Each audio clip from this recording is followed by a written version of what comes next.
Hey, guess who is back? It's us. Oh man, you know what? DJ Pooh Bear, or AKA Mr. Rogers. I keep Oh, messing everything up. yeah.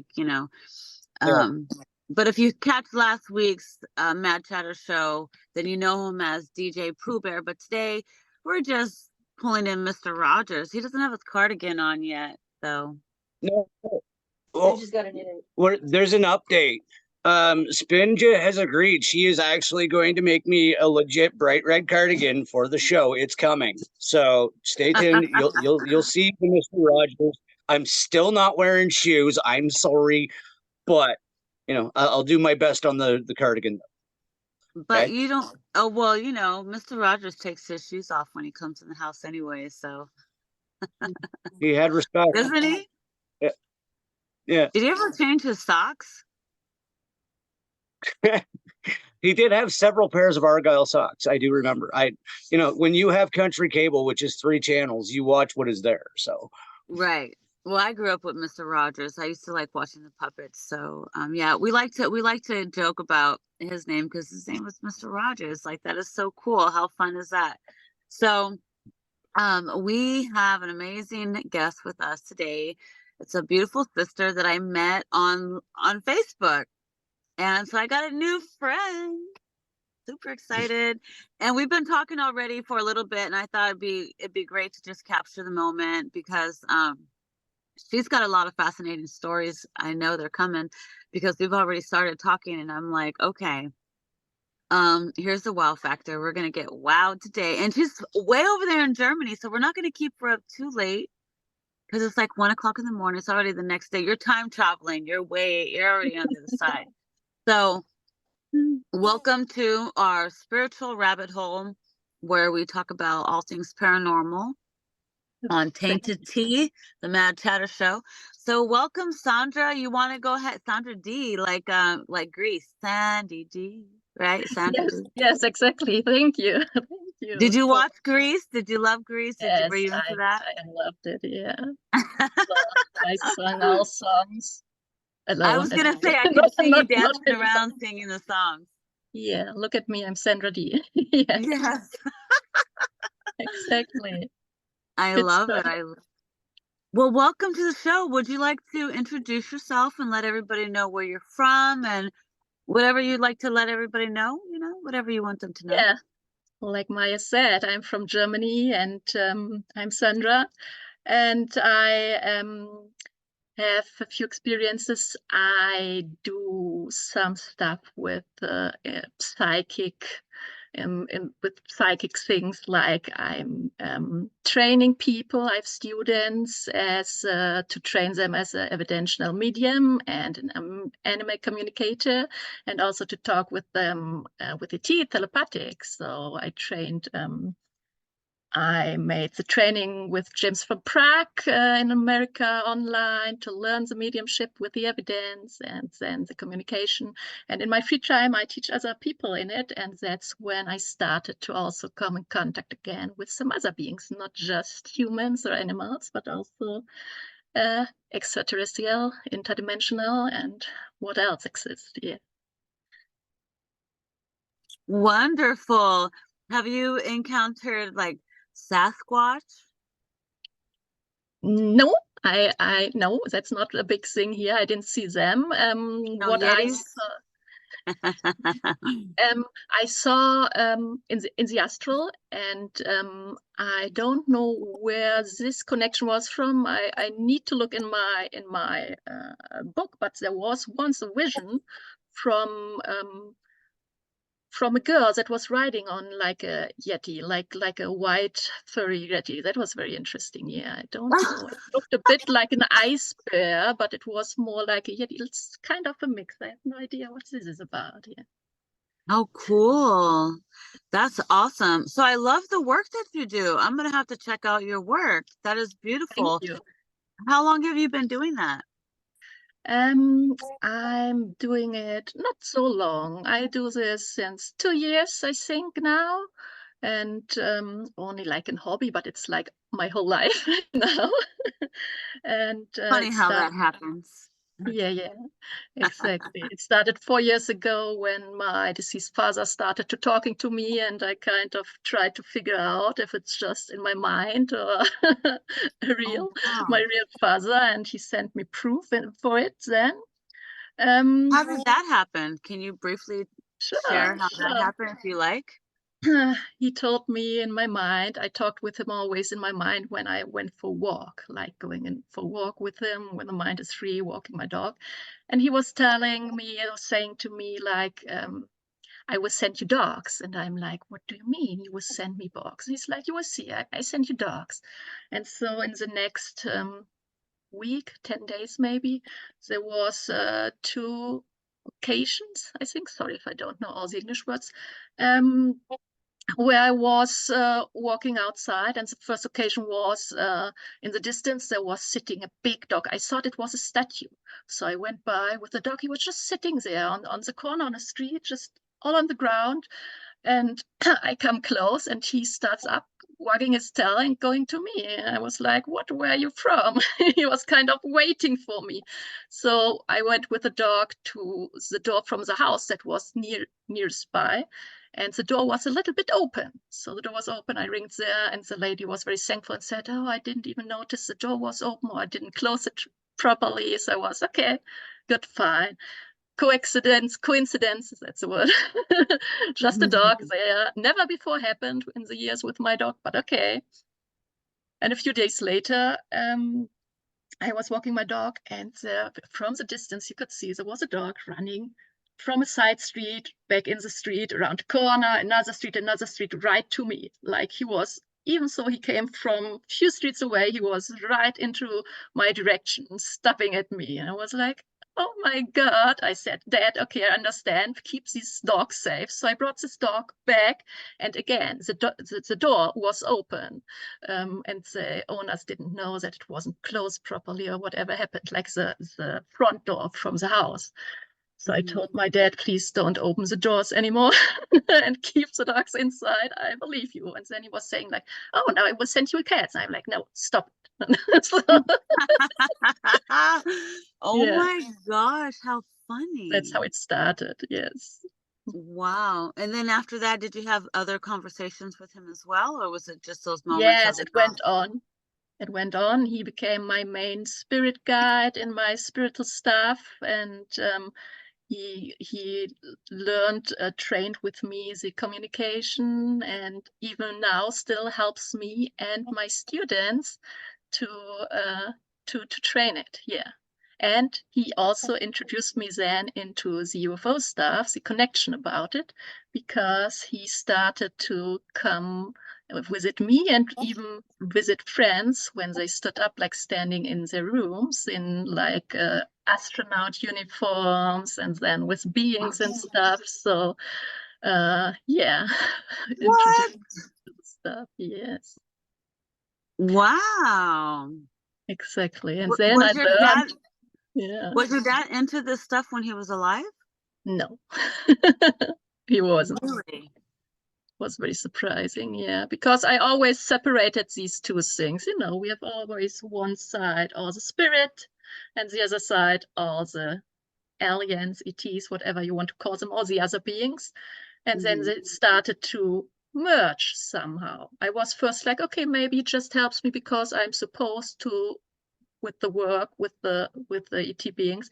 But after a while, I figured out that these ETs, they can communicate with the dead, with the deceased ones. They can be on many dimensions, so they can interact with them. They work together. They work with my Mhm. father. My father works with them. Nice. Yeah. Did you have something to say, Mr. Yeah, I was Rogers? gonna say, have you had like, I that's really cool about your father, first of all. Have you had like direct contact with any other beings or ancestors in the same manner? Like, well, because I just kind of came awake in September of last year, and it's just been a very accelerated journey. And like sometimes I see things in the astral, like crazy experiences in the last year.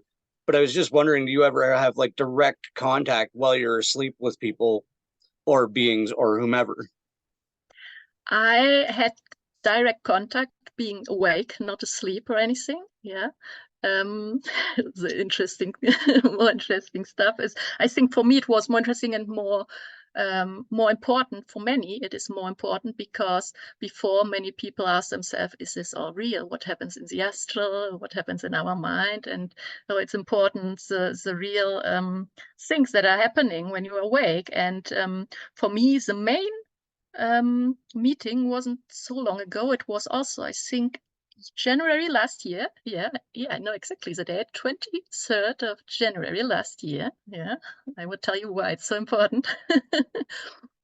And I woke up and I was already laughing like crazy. So it was more like coming to being aware, some switching, but I was allowed to wake up and I was already levitating over my bed. I was flying like this, levitating. I could move my eyes, my head a little bit, and I could see that in the end of my bed was I human. knew you were gonna say that. I was Sorry? like, was she levitating? I was Yeah. like, was she levitating? You were levitating? I was Like levitating. really, really high? Yeah, not so high. My bed is right here. It's like 1.5 meter, 2 meters. So I was levitating. They slowly lowered me down. I was levitating. They were like bringing me back to bed. I woke up and I had some knowledge in my head what happened, who I was before, because it was the moment they brought me back from the craft. And there was this man standing in the end of the bed, human looking with a beard, but also at the same time it was a bit like I would call it like fog or milky colorish. It was a bit like whitish. You couldn't see like you can see me now. And he was holding my bedding so to let me put down.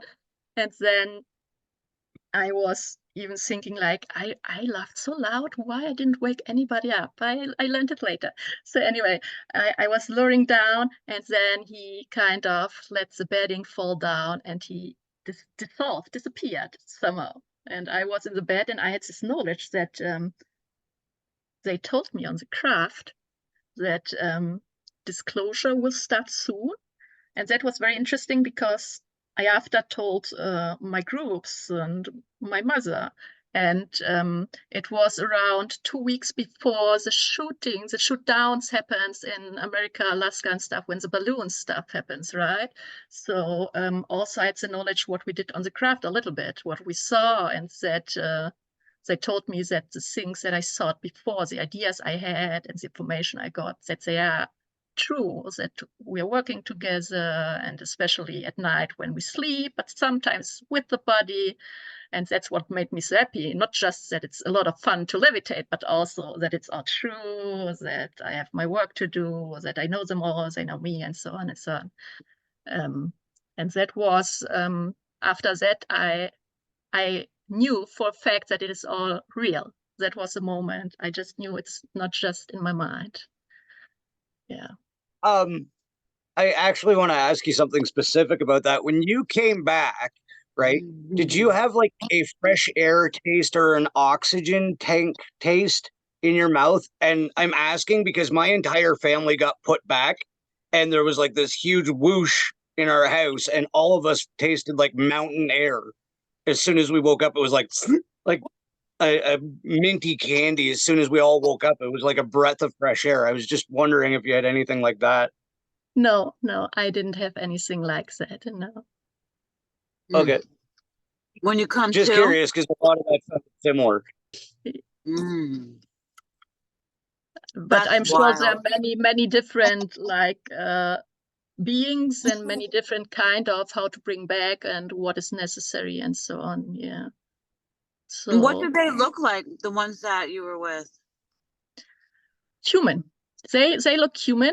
That I'm working with mostly human. I know now much more about them.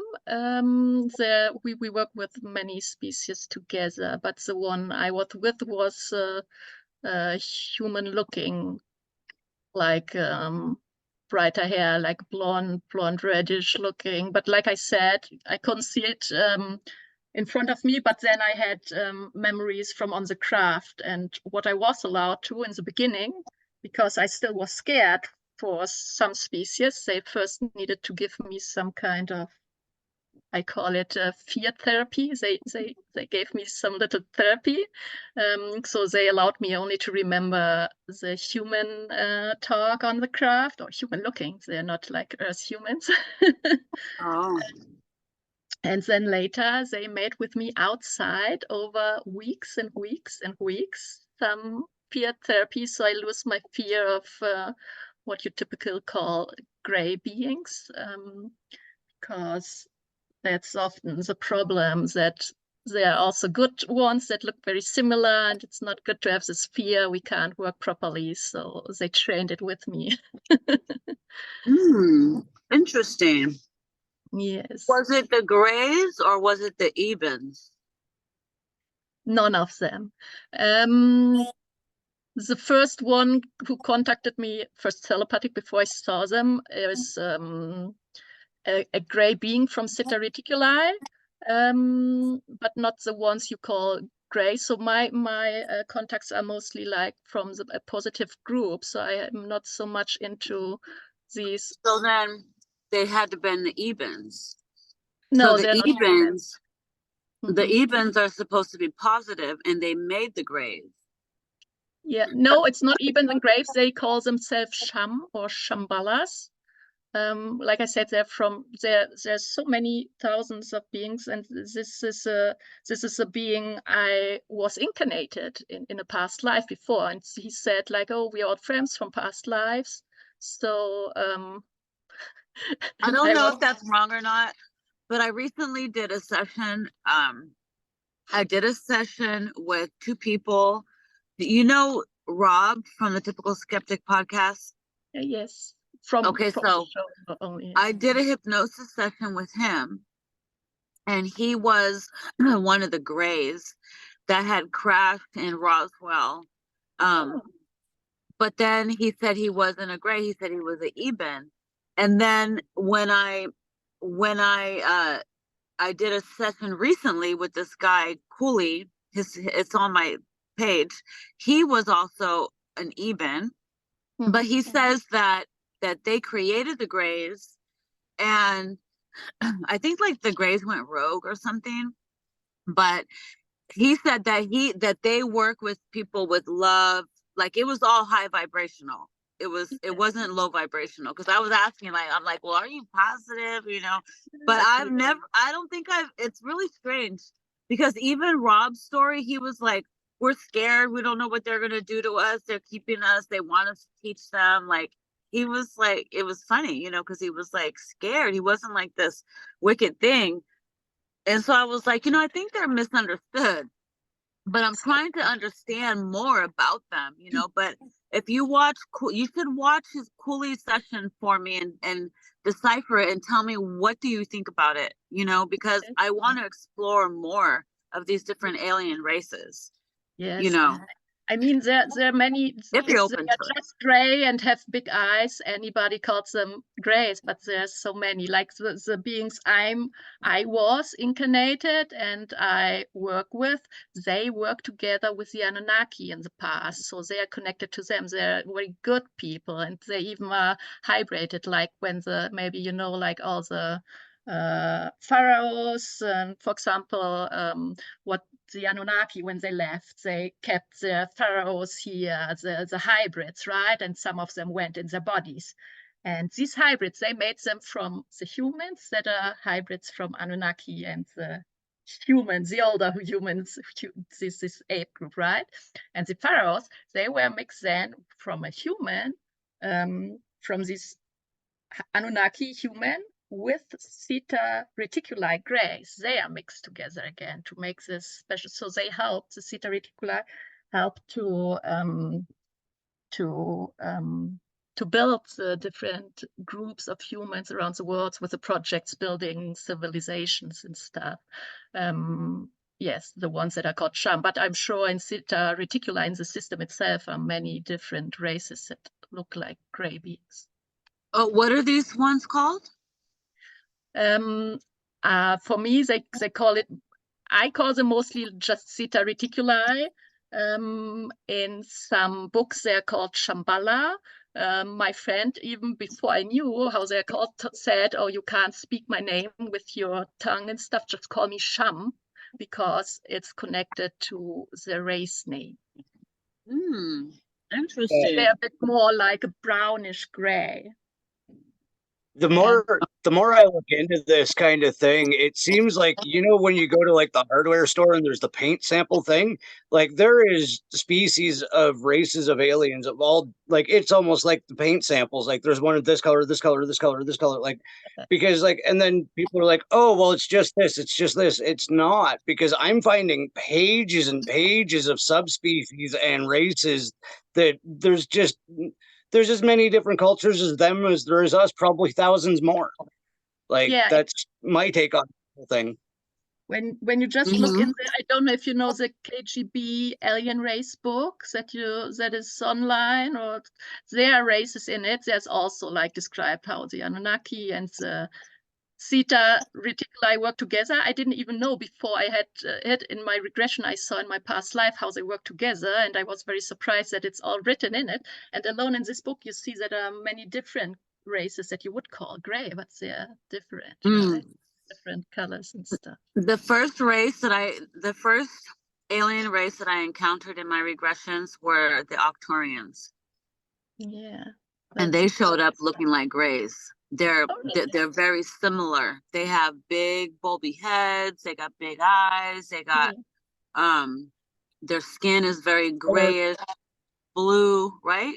Did you see them that way? They're a bluish, like a dark blue gray, and they almost look like the rubberized texture of a dolphin, right? Yes. That's what their skin texture actually looks like, but it's blue, like a dark blue gray. And again, but yeah, they have very similar. Are they aquatic beings? No. And you need to remember, they're sixth dimension. Yeah, but I mean, I know that some of the Syrians are aquatic beings, like I know the dolphins are connected to the mermaids and the whales, and I know that they said they come from Sirius. I also was told that the mermaids contacted the Greys back in Atlantis and said, "Hey, we know you have the cure. We know you can help us. We want to join your hybridized experimental program because we want to be able to survive after Atlantis." Some of them wanted to be able to become a hybrid of some sort. So I know that the mermaids were shapeshifters. They could shapeshift, but there's also apparently it's dolphin mixed with, I don't know if it's reptile. I don't know if it's them. I have to go back and listen to my sessions. I can't ever keep it. You need to Does remember. any of that sound familiar or anything like that? Have you heard of anything like that? You know what I'm talking about? You need to remember that also there, even though they have some main features, there are many different ones. For example, the one person who is working with the Arcturian soldiers, right? There's a woman, an Arcturian woman I talk regularly with, and she has she's not very dark blue. She has elongated skull, and she has pointed tippy ears, like elf ears, and not all Arcturians have. So there are many different. Also, the forms of the head can be different. Some who have like dolphin skin. Some beings, I'm not sure if they're Arcturians, but I know that there are some aquatic beings that have like dolphin skin, but the scales are so tiny that it is made of like more like a reptilian, even so they are more like a dolphin skin. So it's very difficult. Yeah. Right. That is so fascinating. I was gonna say something. Put my mind for a second. Mr. Rogers, do you want to jump in for a second? Because I'm gonna tap back into my mind. I had a good question for you about this because I love that you can see these beings. So wait, I remember now. I was gonna tell you about one of the Syrians that we met on a ship. Who met it? I think Chris might have, from Cosmic Crusaders. Chris, Rachel's boyfriend. He saw I think it was like a 9-armed or 8-armed. For some reason, I'm thinking 9, but I'm trying to figure out like where was the extra arm. But I think it was like a 8-armed pink 9-foot guy he was from Sirius. And he was pink. Have you ever seen any pink beings in Sirius like that? Me? I saw, I'm not sure, I don't think they're in Sirius. What I saw is the beings that are close from the Hindi gods, how you see it. They're mostly like blue, but also they have some pinkish white. There's a past life where I had very pinkish white and only a little bit of blue in it, but it was mostly like pink, yeah. And even the planet and sky looked very blue pink. There was a lot of blue and pink. So, but I'm not sure where this planet belongs to. Maybe it is somewhere in the Sirian system. I don't know. Cotton candy dreams. That's but interesting enough, very, very dark hair. They have black hair, all black. Interesting. Yeah, I'm wondering. So it makes me think when I watch these like adult swim cartoons where a lot of it's aliens with these weird bodies and shapes and stuff. I'm always wondering like how accurate are some of these things, you know? Yeah. I'd like to start to know. I want to know. I think many who made these videos and movies know much more than we do. For sure. I'm sure they get downloads just like we do, right? Yes. And yeah, maybe... I totally agree with that. I don't know if you guys get the cartoon Rick and Morty over there, but there is so much in your face stuff in that show.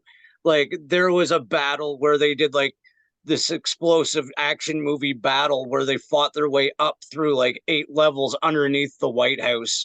And there was like fake scenes of the moon landing, all of these historical things. And it's like, holy, did they really just do? Because we all know there's stuff underneath the White House. We all know there's stuff underneath all of these government buildings, right? I'm Canadian and I even know there's shit underneath ours, right? So it's literally exactly what you're saying. It's these little tidbits that they hide in movies and cartoons and the shows, and the people that actually, have that pattern recognition that is often mistaken for conspiracy theory are the ones that catch these little nuggets in shows, right? You're like, oh yeah, I see what you did. You just told the truth, but you're just going to hide it in a show. I get it. Right. Yeah, so I love that you're able. They even think it's very funny for them. I'm sure they are laughing about how the people don't notice that it is all real, and they making just even videos, movies, cartoons out of it and making money with it and saying, oh, look how they love it. Yes, exactly. Did you want to go into some of your experiences, any crazy experiences that you had, or does anything stand out that you still sit back and think like, I cannot believe that happened? Like, does it blow your mind? I mean, that alone was very unreal, the levitating stuff and everything after. I mean, they trained me this fear therapy outside, that they were standing always, they still do, there are always crafts on top here. Yeah, you can't always see them. Sometimes in the clouds, sometimes outside, but mostly only when they are in the distant over the fields. And when they made the therapy, each step, when I did something good, they sent me like this big shooting stars in red or green. And the last one, after I finished, they let it down right in front of, not right in front, maybe 20 meters in front of me. So it's not so far. I don't know what it is in your distance. This big green shooting star right in front of me down, and I was even thinking they sent me maybe a little stone meteoroid, but they told me like, no, sorry, it's just like we shoot this little chemical, it's not like chemical, it's a substance like a little ball, and it makes these effects. They did. Yeah, it was very cute, and in the end I could stand in the middle of the night on the field. My fear was gone because I knew they were always there. I'm working with them together, but it was a bit scary that one night there was just this big gray being standing in my neighbor's garden. That was like, I told them, please never do it ever again. That's a step too far. I was walking and I was thinking, what is this, a neighbor out or something? And then there's over the hedge, and it's a high hedge, there's this gray being the head of it, and I was shocked. I was this was a shock moment, and noticed, and then it bowed down, and my cat seems not to be scared because she came out of this hedge like, oh, look who I met there, over there. I was like, no, okay. What? Be in the distance, but not like right in front of me. That is too much for now, maybe later. Wow. Have you, so you saw grays. Did you see reptilians? No, not in the outside, not that I remember. In the astral, but not on the outside, and in past lives for sure, but not here. What do they look like in the astral? Oh, it's different ones. You know, there's ones that you call the Dracos, who are big, like Dinosaurs? the typical, like a bit like a T-Rex, but humanoid, in different colors, brown, green, whatever. Then there are many. Some are more like a lizard or more like a crocodile. I have in the astral hybrid child that is a mix from me and a reptilian, but it's more like a lizard. So it still has all the skin around, even over its tail. Yeah. But it's still part reptilian. So they can look like nearly everything, really. Like every Do you talk to your child, your hybrid child? I talk with them in the astral. They sometimes talk to me. They call me sometimes, and sometimes when I go up with the body, I'm not allowed yet to remember that, but I wake up and know that I was there, and they sometimes leave me like, that the times. I don't know if you know about time bubbles, when they make time bubbles around your room or just a part of your room where the time stops, and in this bubble or around it is very slow, and in this bubble time moves forward normal. So then, for example, my clocks that was in the part of the bubble, and my phone, everything there is 4 hours further, but everything around it, the time is still like it should be. So then I know that I indeed was on the craft with the body, and I met them probably. Oh, wow. My contact so is mostly telepathic. So they often say like, Anana, don't forget us. And then I know, okay, time to meet them again. So yeah. Do you tell them you love them and things like that? Sure, yes.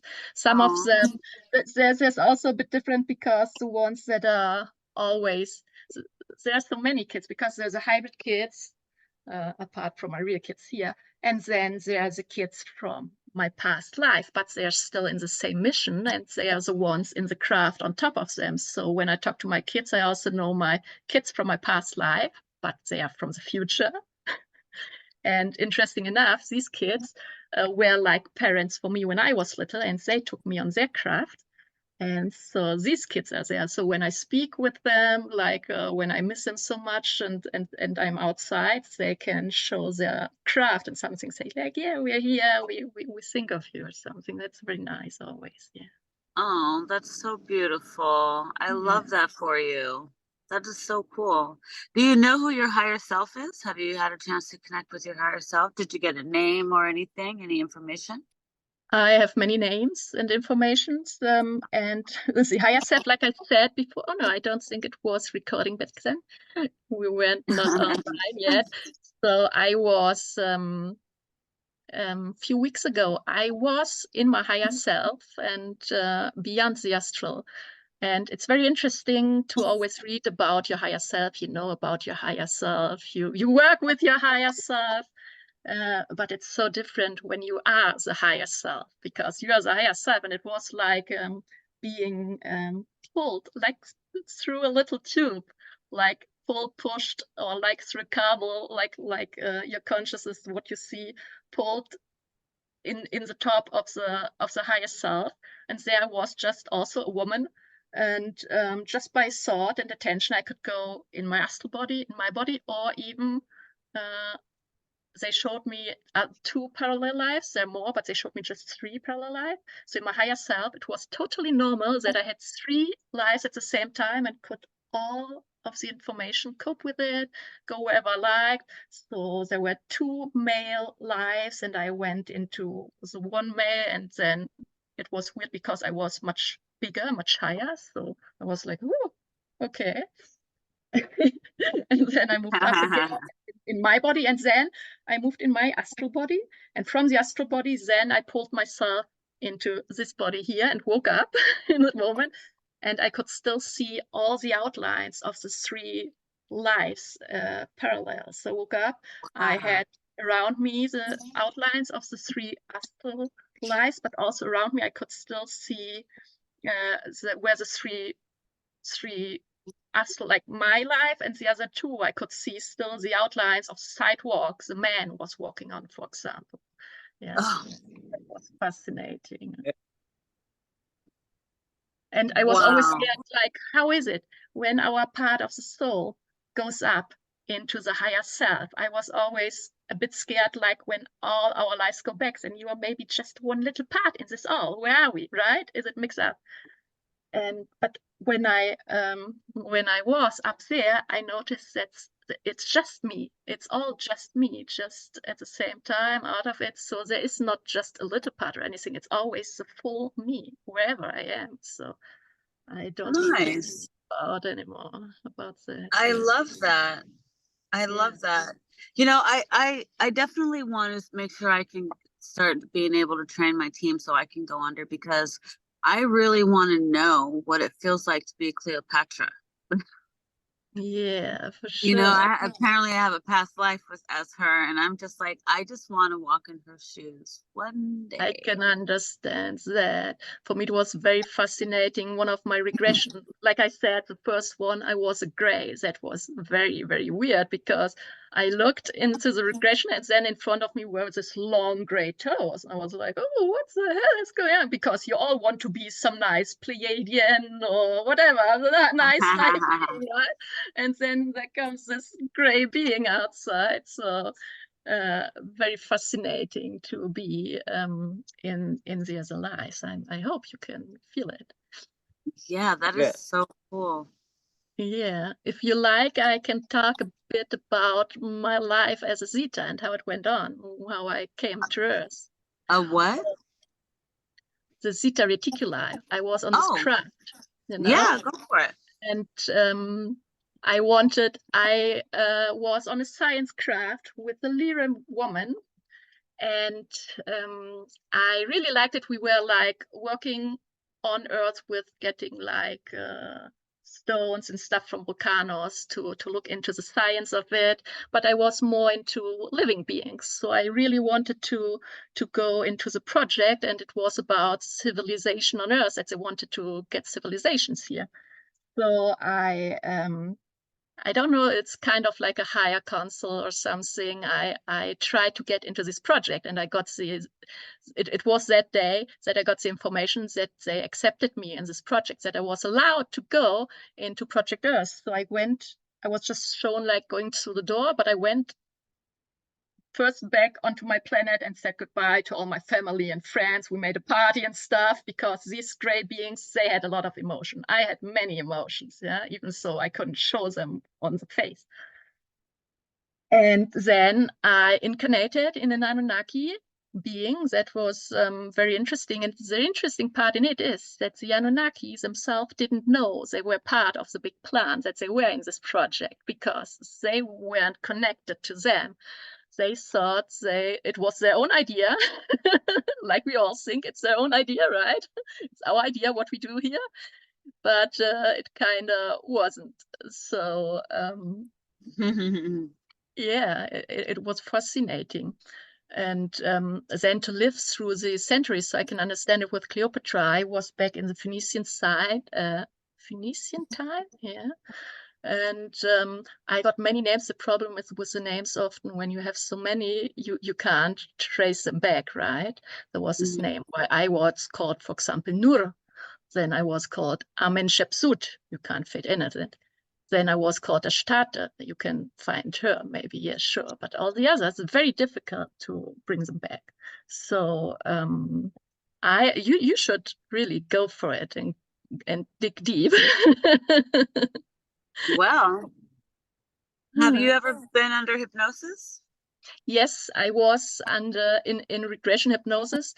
Most parts I got was just more like what I already know, that I just got a bit more information, but also very interesting that I saw why I came now on Earth and my life before. That was really cool. And my family members I didn't notice. So I went into the regression and I was like, okay, let me see why am I here? We all want to know why we are and go through this, what we go through. And I saw myself in the future time on a planet, and we were discussing that we want to help the humans and that we really need to go back in time because we were also part from the big alliance, you know, what people call galactic federation or whatever you want to call it. I prefer in groups to call them alliance because there's so many differences in it. I don't want to give it a proper name.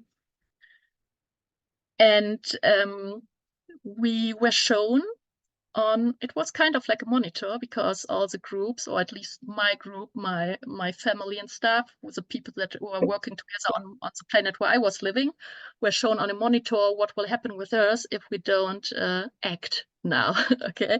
And it was shown that how on the Earth there was this big explosion and stuff, the Earth would be destroyed. That was the main point.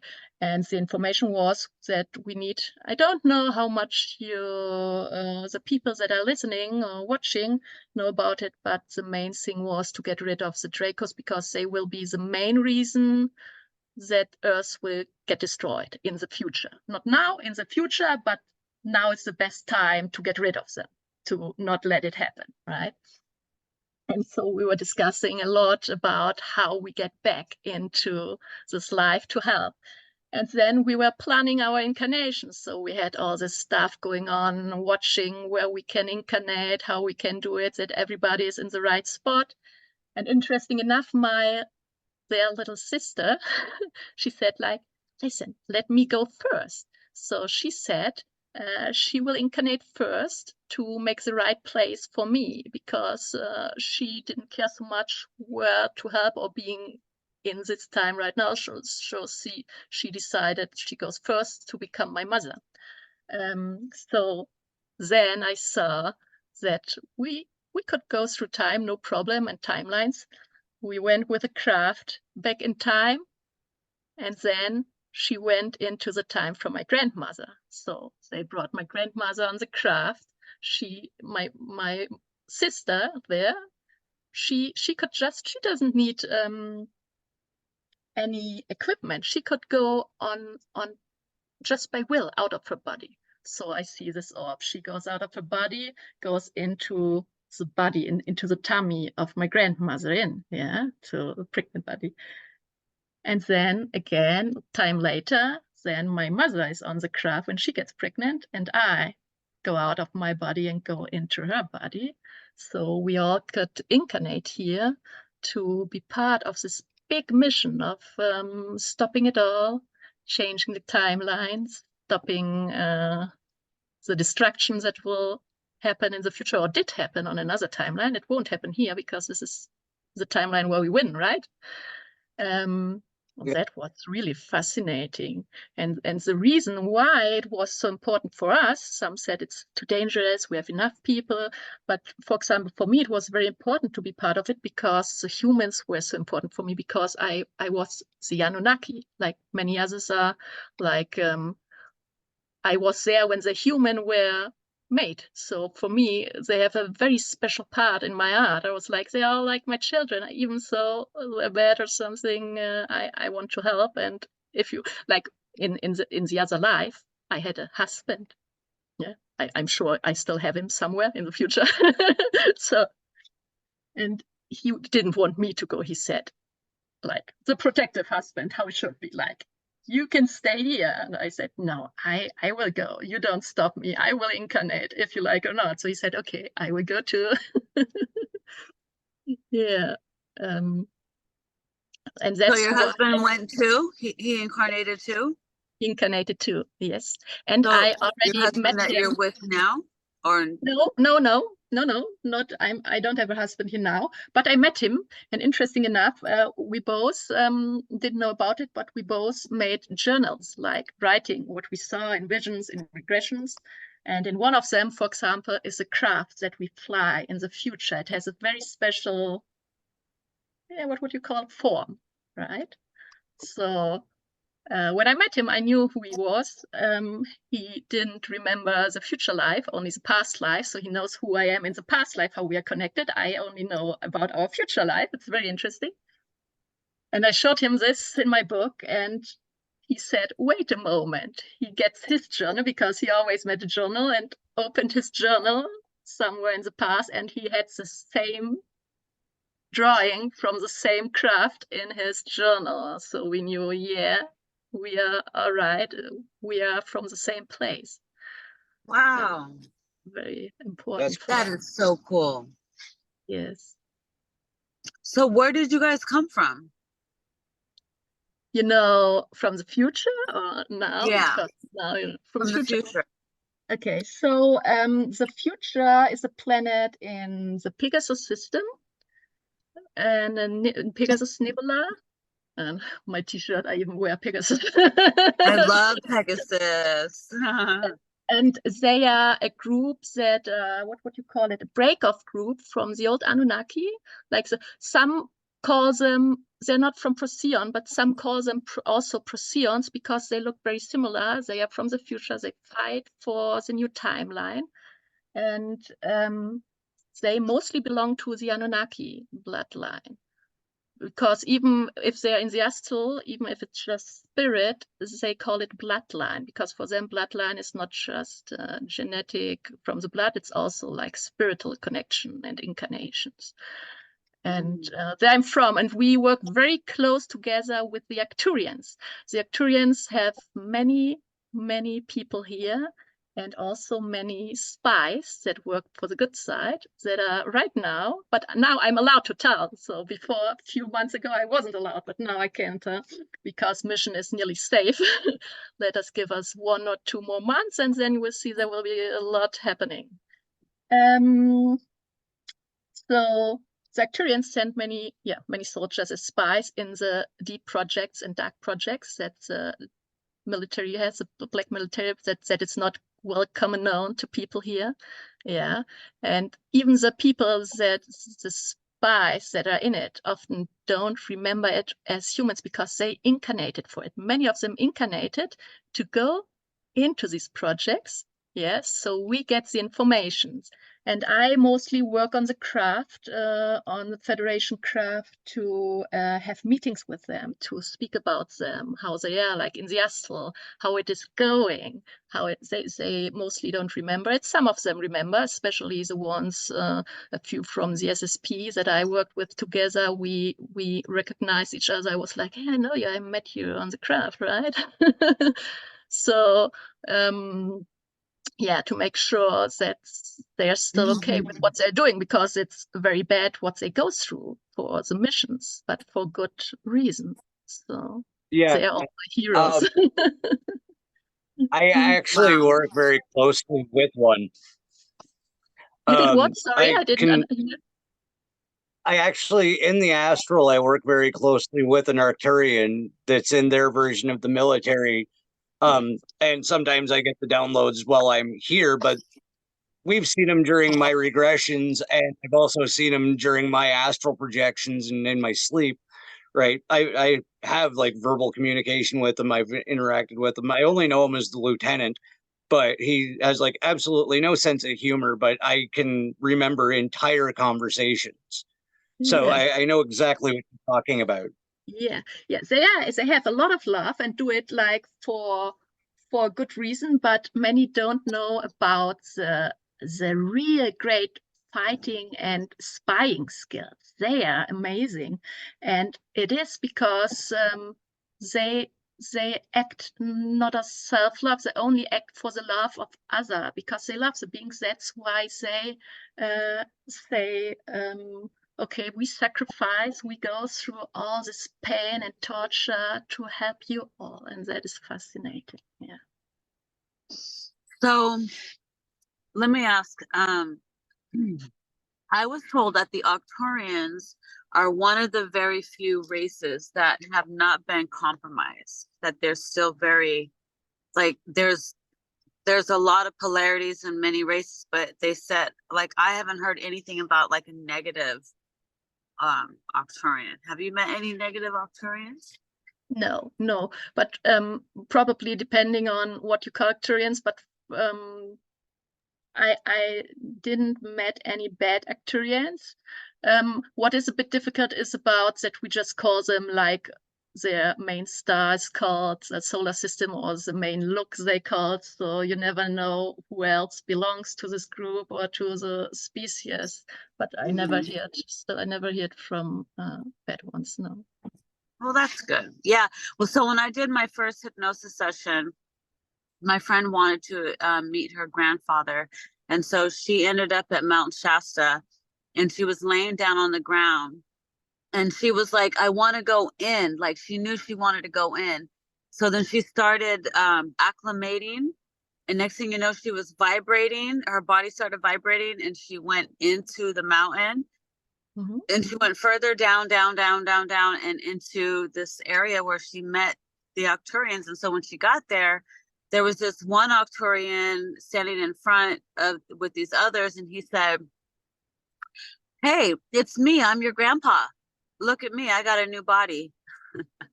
Exactly. Yes, that's how it works. Yeah.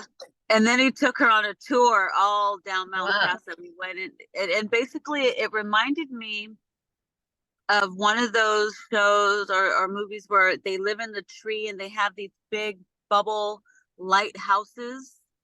You know what I mean? Like, they're like these bubble illuminated. Is it like Avatar a bit? Spheres, and that's where they sleep. They crawl in there, and that's their little pods. Wow. And at night they all hang on these trees, and they're these glowing pods. Yeah. And they have waterfalls and volcanoes and mountains, and it's just so amazing. And they said, we're ready for the world to know we're here. It's getting close. We're ready to, and they had some positive reptilians with them as well. I'm sure they do. We have here in Inner Earth many old good reptilian races. Yeah, they are well known with native people, native groups talk about these reptilians who come out of the ground sometimes to share information, knowledge, wisdom. The good ones. Wow. But the problem is, it was after the Anunnaki left, as far as I know. After the Anunnaki left, there was a time in Egypt where it was time, the Anunnaki said, like, okay, now it's time for the humans to develop themselves. They had the knowledge and the stuff about what's going on. So they left or went into human bodies because the human asked them to stay. I, for example, was asked to stay there. So I went into a body, in a hybrid body. And after they left, there were the bad reptilians, right? The drug reptilians, and they could look like they wanted to look, and they pretended to be high priest, high priestess in Egypt time, and so they sneaked in. That's when also the human sacrifice started, because the Anunnaki didn't want to. They still are told like the Anunnaki are bad. No, they didn't want. They just asked for meat and corn and stuff. You can read it, and then it changed to the human stuff, right? To the human sacrificing in some tribes. So that's when the reptilian took over after the Anunnaki left, and then they became like the pharaohs and said like, oh no, we don't want your corn, we want your meat, babies. Yes, I don't want to say that, but yes, that's exactly what it is, sadly enough. And that's how they came in power. And so it was, the Anunnaki tried a few times to get it back. Like I remember in the time of Akhenaten, when I lived there, that we tried to change it. There were a few times. That was also when Jesus was here. He was Anunnaki. His soul was Anunnaki. Maybe not himself, okay, but his soul. He comes from the same bloodline, from the Anunnaki blood. You know, we all call it like the Holy Grail. You know what? From the I did a session with this guy who's Osiris. He says he's connected to Osiris. Osiris is connected to the Melchizedek and to the Anunnaki and to Yeshua. So that means Yeshua is connected to the Anunnaki. Exactly. Yeshua and Osiris is the same soul. They're and the Horus. same soul. Mm-hmm.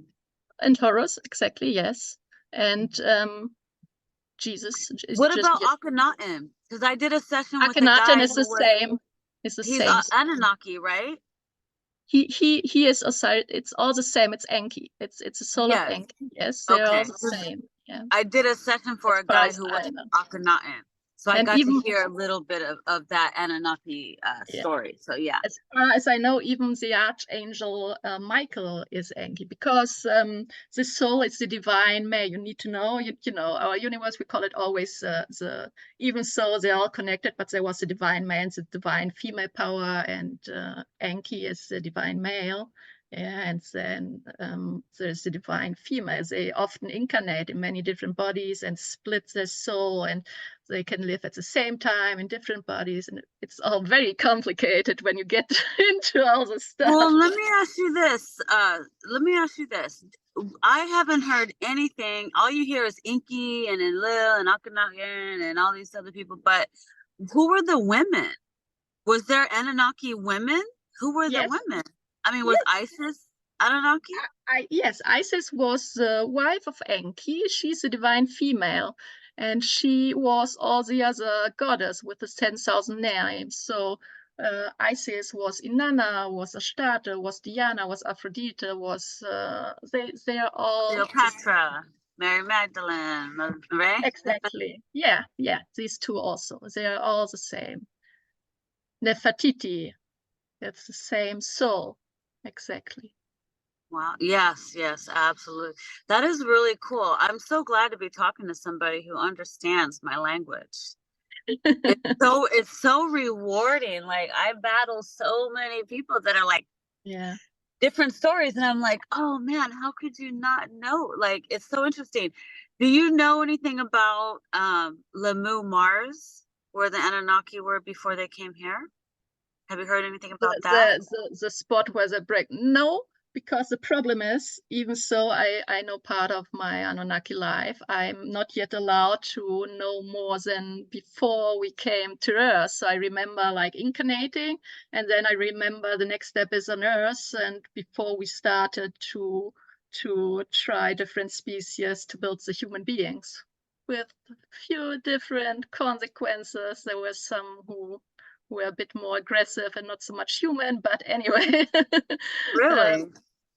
Yes, it was not like in the written text, it's like, oh, they tried and then it's done after a while. But as far as I remember, I can only say this is my knowledge, right? And what I remember, I don't know if it's one truth, and I'm sure there are many truths with different timelines and stuff. So just so you know. Wow. As far as I know, because I was assigned as a Zeta Reticuli, so I was assigned as an Anunnaki too, and we made this DNA stuff with the Enki and the Nur stuff, and we mixed the DNA, and we tried a little bit, and sometimes we wanted them to be more intelligent, not so much. Yeah, it sounds bad, but not so much. Yeah, thank you. Yeah. I'll say it for you. Don't worry. Yeah, but we still didn't know a lot about these species and didn't know how our DNA has an effect on their DNA.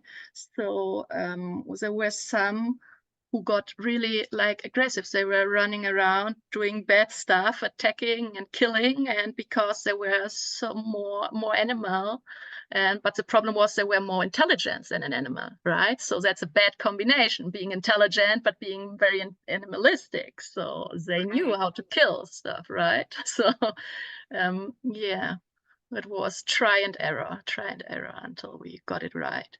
Wow. I wonder how long did it take? How many Earth years did it take? I think it was a few thousand years. Wow. That's amazing. So when you do we see a lot of these abnormalities? What's the word? Abnormalities. What was it? Abnormalities. Yeah, why am I trying to even say that, right? Yeah, that word. And then you see the people in the circuses, right, where they have all these weird throwback things.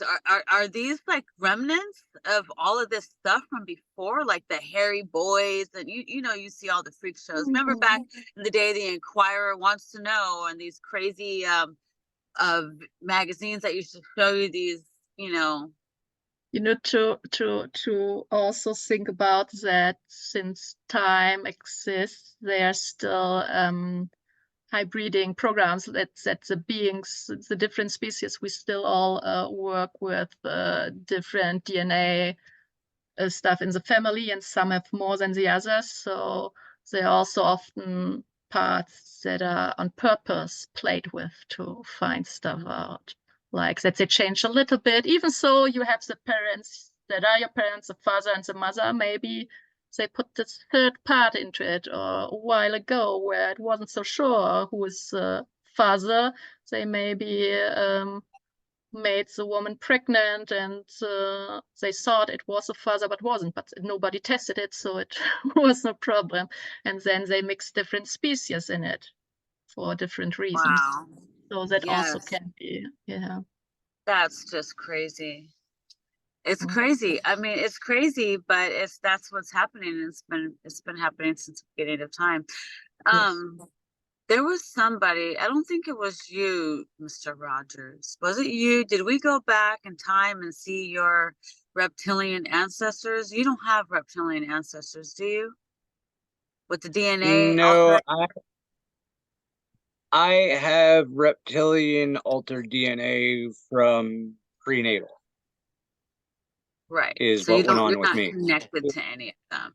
They're not like, we're your ancestors. There's somebody. No, it was yeah. Mine was done as a genetic patching program. I was injected with reptilian DNA to make sure I was able to survive because my mother was a drug addict. So Yeah. military program, probably. I just wanted to say many from the military got the reptilian DNA in it to make them. Yeah, I was legitimately born with a tail that they removed when I was 8 years old. Yeah. It was about that big. Oh my God. Yeah. Yeah. Do you have phantom Like tail? they cut the tail. It's very common for the military to make this. Do you have phantom tail? No, you don't feel it. You don't want to itch it. Wag it. Woo-hoo. No, but I think that's kind of cool. what they did, though. what they did was kind of brutal. Like they convinced my mother that the tail posed a threat of me bumping it and being paralyzed. So they convinced my mother, who was still fairly young, to have it cut off. Well, what they didn't really fully explain is they cut off the entire end of my spine, right? So where my tailbone curvature should be, they just cut me off straight. The end of my spine is the end of my spine. Yeah, and then you need to think about how makes it sense. They say you can't bump it, but they can cut it off without paralyzing you. So yeah, it's kind of bad. Oh, I'm surprised it didn't grow back being a lizard. Reptilian blood DNA. Yeah. Yeah. But the good thing is, if as far as I know, and I'm allowed to say that, and it's totally open, but be surprised. We have a plan, from the Federation when the big or bigger disclosure moment shall happen, and they planned it for end of May, and now it's end of April, and they still say we are good in time. Maybe it will begin of June, but with a bit of luck, end of next month, it will already be much more open and a lot of change. So cross fingers. I'm very positive in it because I ask and ask again, because you see nothing happens. and then there comes a lot at one for few days, and then it goes again. I got a vision. What, you got a vision? What was that? They showed me, yes, they showed me last year three vision, what needs to happen before the big disclosure event will happen. And one of them was, for example, like white circles in the sky. I have it all scribbled down. I posted it like white round clouds in the sky. And just, was it last week? There were this Italy volcano where all these white circles came out, and I saw them in the blue sky, and it was exactly what it is. It was the first sign from the three vision what needs to happen before disclosure will appear. Oh my So goodness. we are on track, and that's a good sign. Yeah, I was told that the Anunnaki said that they were supposed to come back in 2022, but they put a stop because there were not enough key players that were awakened yet. And they told me this in 2021. And we had the plan for last fall also, and then the elite didn't want it. That's why I needed to talk with the Arcturian woman, the leader person, because she said she has a problem with the elites. They didn't do like we were sure they didn't want to do the same because they wanted the disclosure movement last fall. It didn't work out, so they made it this. Yeah, but the Anunnaki are already back. It's just not like normal people see it because I'm working with them. I know for sure. They were in my bedroom. They are back. Well, they said that. They said they're underwater, they're in the forest, they're in the air, they're everywhere. They're in every element, fighting and battling and holding back and protecting us until the day comes when we all get activated and we get to fight back. Yeah, many earthquakes at the moment. You can see on the cards, on the maps, that it's around 10 kilometers deep, right? This is the Anunnakis, Arcturians, and all the other Syrians and so on, destroying their underground bases. We're in the fight. Oh, yeah. We had, and on the moon, the military was very angry. I had few months, 2 months ago, a meeting with military people on our craft because they wanted to talk with us, please not to destroy their moon base. Like, we don't talk about this. You go or we will destroy it, right? Yes, they didn't go. So that's the story of it. Did it get destroyed? Yes, it got destroyed. The base is on the moon? Yeah. It was, from the bad people, sure, it gets destroyed. We don't want them to move on. That's what we do. It's real fights that are real. It's not just like Astral or something. It's in our thing. We destroy underground, on the moon, the bases from the bad people where they have doing stuff with kids, families, people, humans, stuff. So what happens to the kids there that when you guys destroy them? Yeah, sure. We get them out before they get destroyed, or the spaces where they don't have people like this. No, we try not to. No. We have special groups that go into, especially Arcturians. Like I said, very good soldiers. Many Arcturians, they're only for getting the kids out. And it's a speciality of Enki himself. He goes into the bases and get kids out. He likes to work more like one by one. Let us say this. Sure, he's good with people. He loves the humans, but he prefers to do his own job because he knows what to do, right? Or just he can sneak in. He can because of his energy. He can just make himself that nobody notice. So he can just sneak in if there's needs to get something out that is like very important or stuff. So yeah. Wow, that is so fascinating. I would love to have you back on again. I would love it. For part 2. I could talk to you for a few series. I mean, you have so much information.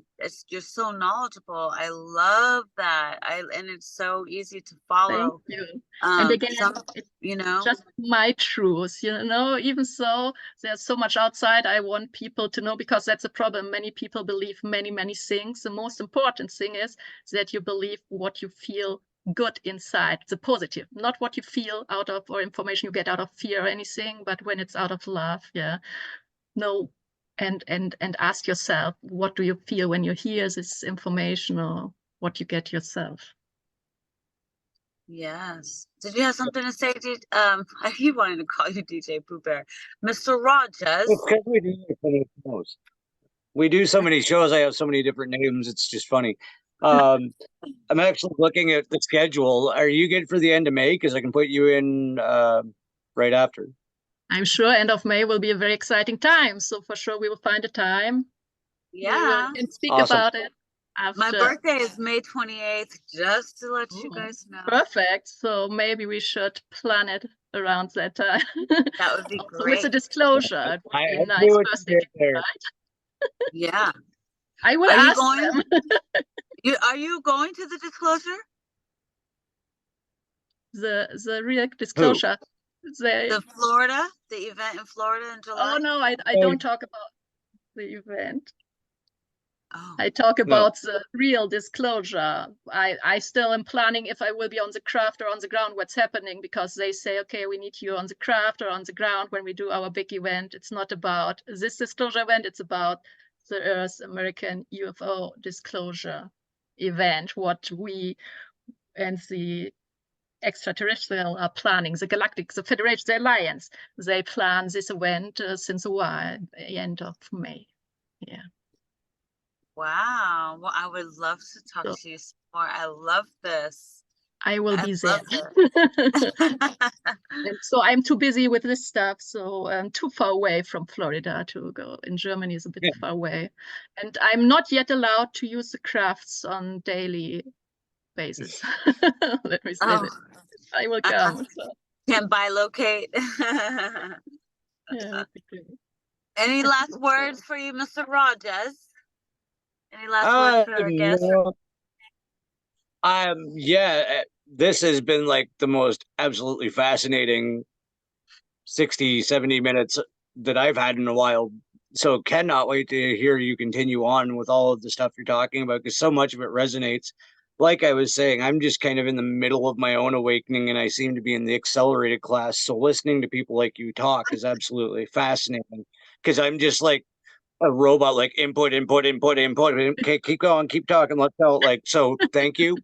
Input process. Yeah, I thank you for the opportunity to speak about everything, because it's difficult with these topics, because often if it's only this part and this part, you need to take care what it is about. So, but it's all connected. So it's great to talk here. Yeah, I can try next time to talk slower, easier things to understand. Oh no, I understood everything perfectly, beautifully. It was great. I got all of it. It was great. Yeah, no, I understood all of it.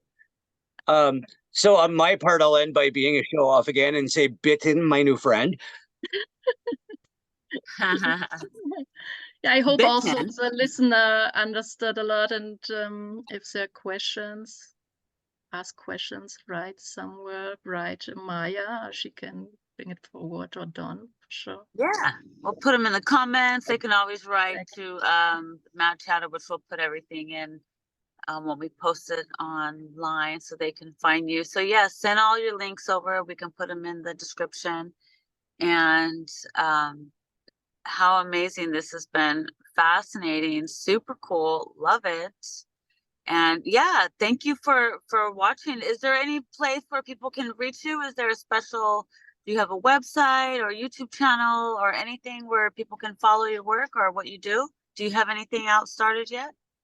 No, not yet. No, I wasn't allowed. I wrote a book, and because of the mission, I needed to stop, because you know, military has access to everything. People should know it, right? If you have a laptop, they can get onto the laptop, whatever you use, or on your phone. They do it with me too, and so I couldn't write more about it because it's too much knowledge, as long as the mission isn't safe. So I have only my private Facebook. I will think about if I get that out with my full name, or if I do an extra website for it. But I think you probably can reach me there, and I will write the name next time or send it to my. All right, beautiful. Well, thank you so much for joining us. This has been such an amazing time, and I look forward to the next time. And I cannot wait. And I'll be messaging you offline anyways, so don't even worry about that. But for the listeners, you guys have to wait till our next interview, or you can message her, find her online, and and collaborate, because like we keep saying, we are the disclosure, and the more we talk about our experiences, the more we can help other people awaken and just say, hey, I've been going through some weird stuff too. So yeah. So thank you. This has been the Mad Chatter Show, Tainted Tea, and I hope you enjoyed that. So thank you, everybody. You want to say bye? Bye. Bye. Till next time. Bye, everybody.